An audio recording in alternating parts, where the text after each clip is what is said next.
सबसे पहले आपको बताएं, वज़ीर-ए-आज़म शहबाज शरीफ का कहना है कि दहशतगर्दों से ना तो बात होगी ना नर्म रवैया अपनाएंगे। दहशतगर्दों को खत्म करने का वक्त आ गया है। काबीना इजलास में इजहार ख्याल करते हुए कहा कि आइन को तस्लीम करने वालों के लिए बातचीत के दरवाजे खुले हैं।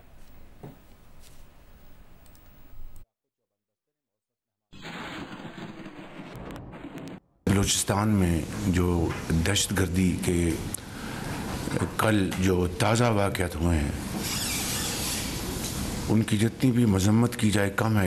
ये मज़मूम जो और नापाक जो इनके अज़ाइम हैं, उसका वाहिद मकसद ये है कि पाकिस्तान के अंदर तरक्की के सफ़र को रोका जा सके। CPEC China Pakistan economic corridor के तहत जो बलूचिस्तान में और पाकिस्तान के दूसरे हिस्सों में जो मंसूबे चल रहे हैं, उनको रोका जा सके और पाकिस्तान और चीन के दरमियान फासले पैदा किए जा सके।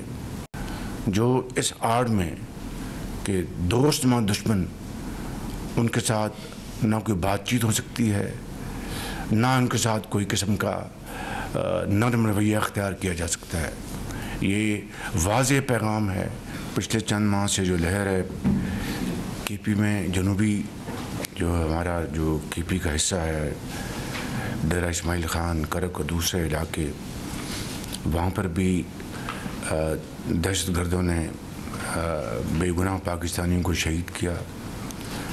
और ये बात कोई अबराज नहीं है कि ये तहरीक तालिबान के वो दहशतगर्द हैं जो अफ़गानिस्तान से जो ऑपरेट करते हैं। पाकिस्तान में ईरानी सिफारत खाने ने बलूचिस्तान में दहशतगर्दी के वाक़यात की सख्त मज़म्मत की है। ईरानी सिफारत खाने ने बयान के मुताबिक बलूचिस्तान में दहशतगर्द हमले मूसा खेल और कल्लात में 33 शहरियों और पुलिस एहलकारों की शहादत का बाइस बने। ईरानी सिफारत खाने का कहना है कि हम हुकूमत पाकिस्तान, अवाम और अपने प्यारों को खोने वाले ख़ानदानों के साथ दिली ताज़ियत करते हैं।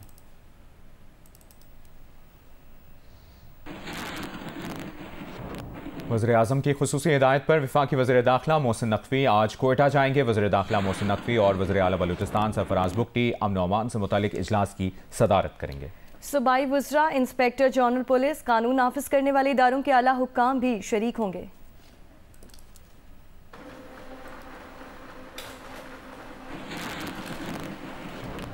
और बलूचिस्तान में दहशतगर्दी का निशाना बनने वाले शहरियों की आबाई इलाकों में तदफीन जारी है। 4 ट्रांसपोर्टर्स का ताल्लुक मुल्तान से था। फैसलाबाद का रिहायशी बेटी को छोड़ने कोयटा गया था, वापसी पर दहशतगर्दी का शिकार हो गया। खुशाब के अहलकार और बुरेवाला के 2 शहरियों की तदफीन भी कर दी गई है। बलूचिस्तान में दहशतगर्दी का निशाना बनने वाले शहरियों की आबाई इलाकों में तदफीन का सिलसिला जारी है।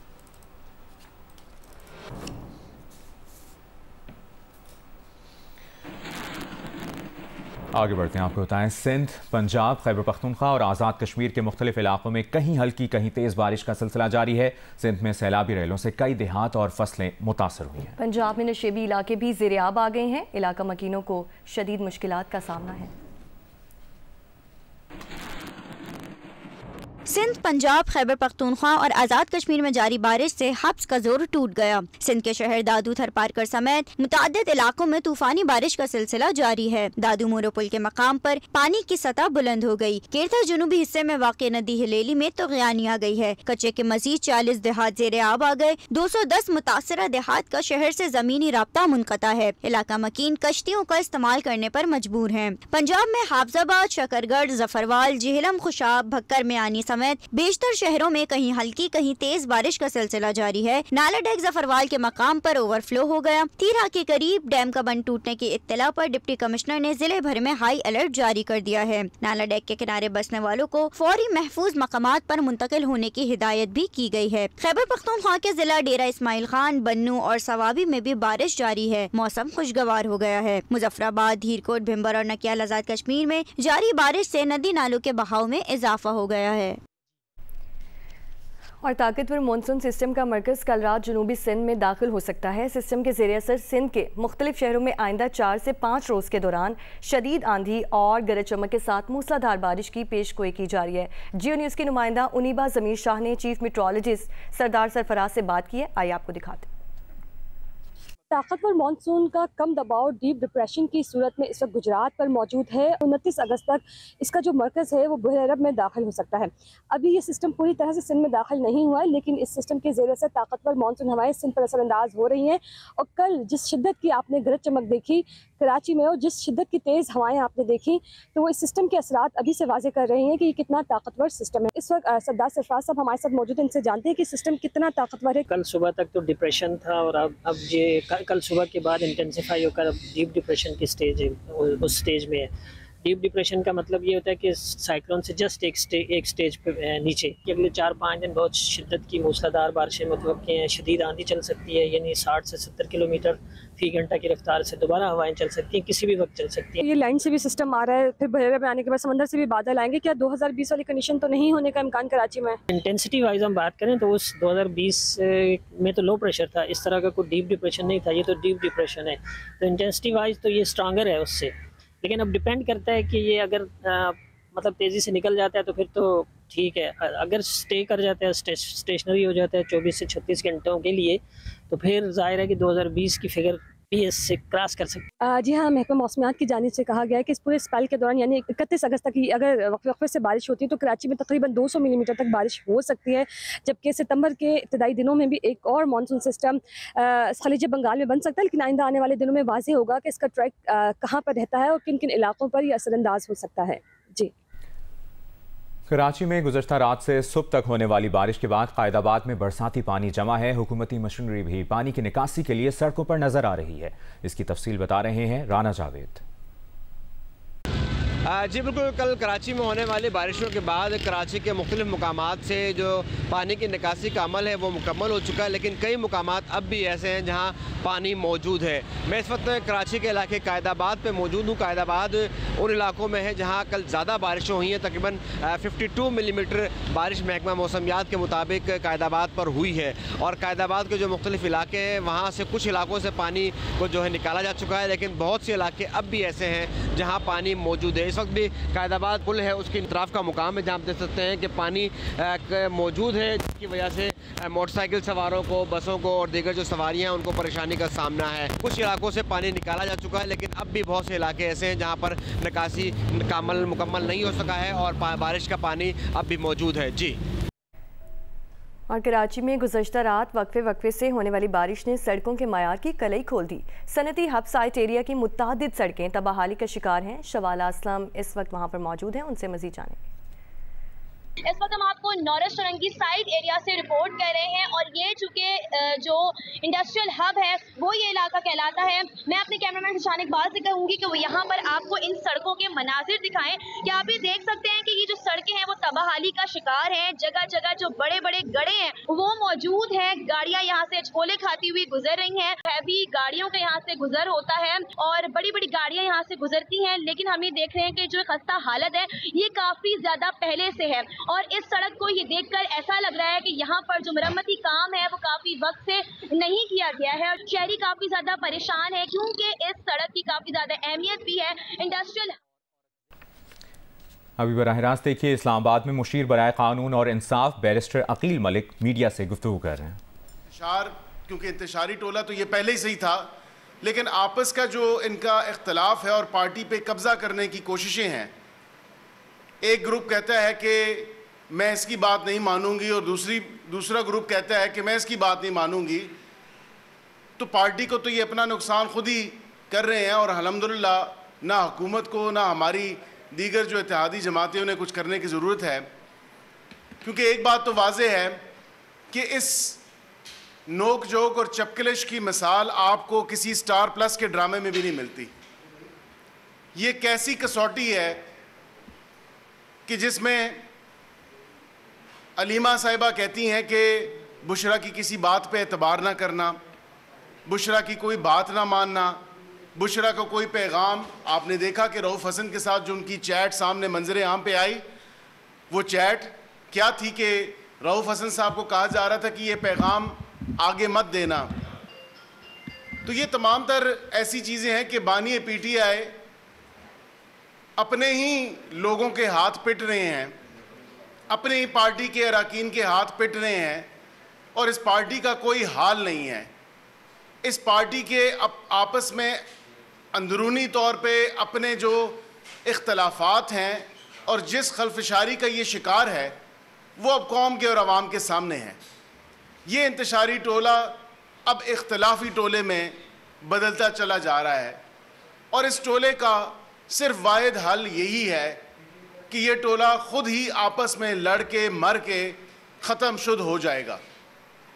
इसकी जो वाज़े मिसाल है वो हाल ही में आपने देखा कि इनके एक केपी के मिनिस्टर थे और वो केपी के मिनिस्टर को जब उसने तमाम तर राज अफशा करने की कोशिश की कि इनकी करप्शन के ऊपर से मैं पर्दे हटाऊं, जो केपी हुकूमत में जो चांद चढ़ाए जा रहे हैं उसके ऊपर उसने वाज़े मौक़िफ़ रखा और उसने कहा कि मैं ये तमाम तर चीज़ें सामने लेके आऊँगा कि जो पार्टी करप्शन फ्री पाकिस्तान का और एहतसाबी का और अकाउंटेबिलिटी का प्रचार करती थी, वो पार्टी असल में ख़ुद क्या कर रही है।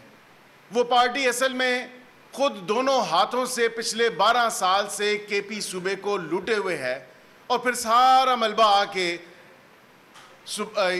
फेडरेशन के ऊपर डाल दिया जाता है, वफाकी हुकूमत के ऊपर डाल दिया जाता है और कहा जाता है कि हमें शायद पैसे नहीं मिल रहे। मुशीर बराए कानून इंसाफ वकील मलिक मीडिया से गुफ्तगू कर रहे थे।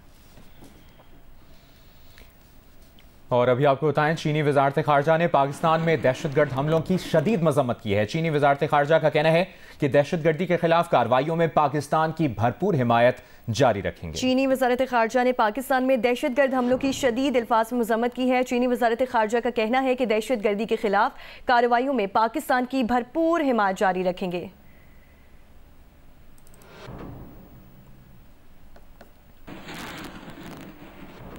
इस्लामाबाद हाई कोर्ट ने अरशद शरीफ के कत्ल की तहकीकात के लिए जुडिशल कमीशन के क़याम की दरख्वास्त पर फैसला महफूज कर लिया है। वकील शुएब रज़ाक ने मौक़िफ़ इख्तियार किया कि दीगर सहाफ़ियों से कत्ल से मुतालिक भी जुडिशल कमीशन बनाया जाए। इस्लामाबाद हाई कोर्ट ने अरशद शरीफ के कत्ल की तहकीकात के लिए जुडिशल कमीशन के क़याम की दरख्वास्त पर फैसला महफूज कर लिया है।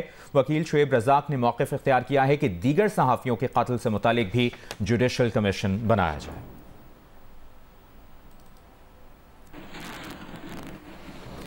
और अब ये खबर है सरगोदा से, जहां पर तल्ख कलामी पर 8वीं जमात के तालिब इल्म ने दोस्त को उसके घर पर फायरिंग करके कत्ल कर दिया। मुलजिम अहले खाना समेत फरार हो गया है। मुकदमा दर्ज करके तलाश शुरू कर दी गई है। पुलिस के मुताबिक सरगोदा के इलाके जफर कॉलोनी में 8वीं क्लास के 2 तालिब इल्म दोस्तों के दरमियान इंटरनेट पर तल्ख कलामी हुई थी।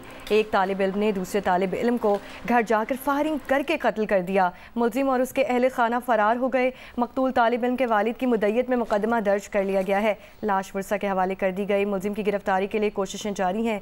मुलजिम और मकतूल की उम्र 13 से 14 साल के दरमियान है। गोटकी में मकामी सहाफ़ी बचल गनियों को फायरिंग करके कत्ल कर दिया गया। मकतूल सहाफ़ी के बेटे का कहना है कि वालिद को पुरानी दुश्मनी पर कत्ल किया गया। पुलिस के मुताबिक रोंती के इलाके में सहाफ़ी बचल गनियों को घर के करीब आज अलसुब फायरिंग करके कत्ल कर दिया गया। मुलजमान फायरिंग करके फरार हो गए। वरसा ने मकतूल सहाफ़ी की लाश के हमरा मीरपुर माथेलो में SSP ऑफिस के सामने एहतजाज किया और मुलजमान की गिरफ्तारी का मुतालबा किया है। सहाफ़ी के बेटे ने जियो न्यूज़ को बताया कि वालिद की बिरादरी में पुरानी दुश्मनी थी जिस पर फैसला हो चुका था, लेकिन फिर भी वालिद को कत्ल कर दिया गया। कुछ साल पहले उसकी दुश्मनी थी, वो हमारे कौमी है, मुझे कोई पता नहीं। पुलिस को कुछ साल पहले हमने भी कहा था, उसको हमारा फैसला भी हुआ था, पुलिस ने कराया था। अभी फिर भी हमारे साख भी हुई थी, कसम भी हुई थी, उसके साथ हमारा खैर हो गया था, फिर अभी उसने कत्ल किया है। और फैसलाबाद में इंटरनेशनल लालपुर हिस्ट्री कॉन्फ्रेंस आज दूसरे रोज़ भी जारी है। आज कॉन्फ्रेंस में लालपुर की तारीखी दास्तानों, समाजी इर्तिका और मौसमियाती चैलेंजेस के मौज़ूआत पर बहस होगी। मज़ीद जानेंगे नुमाइंदा जियो न्यूज़ हमाद अहमद। जी, लालपुर लिटरेरी कौंसिल की ज़ेर एहतमाम लालपुर हिस्ट्री कॉन्फ्रेंस का इनेकाद किया गया है और ये पहली मरतबा हुआ है कि पाकिस्तान की तारीख़ में रीजनल हिस्ट्री पर कोई कॉन्फ्रेंस हो रही है। और इस कॉन्फ्रेंस में अंदरून और बैरून मुल्क से तारीख़दान, मुहक्किकीन और समाजी साइंसदान शरीक हैं जो अपनी तारीख़ पर होने वाली तहकीक और मकालों से यहाँ पर शुरका को आगाह कर रहे हैं। और एक जो बड़ी तादाद में जो शहरी हैं जो के स्टूडेंट्स हैं वो इस कॉन्फ्रेंस में शरीक होकर तारीख़ के जो हवालाजात हैं उनसे रोशनास हो रहे हैं। और आज कॉन्फ्रेंस का दूसरा रोज़ है और दूसरे रोज़ भी मुख्तलिफ़ सेशंस में मुनक़द किए जा रहे हैं, जिनमें लालपुर की तारीख़, सकाफ़त, समाजी रवैयों के साथ जो क्लाइमेट चेंज है उसके हवाले से भी गुफ्तगू होगी, जबकि लालपुर की जो अदबी सियासत है उस पर भी आज मुख्तलिफ़ सेशंस में गुफ्तगू की जाएगी। जी।